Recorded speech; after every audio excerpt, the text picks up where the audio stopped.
Magnitude 4.5 earthquake, depth 10 kilometers, strikes near coast of Libya on the 20th of September, 2023.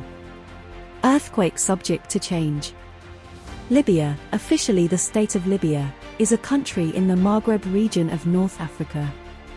It is bordered by the Mediterranean Sea to the north, Egypt to the east, Sudan to the southeast, Chad to the south, Niger to the southwest, Algeria to the west, and Tunisia to the northwest. Earthquake Info Credit, EMSC. Thank you for watching.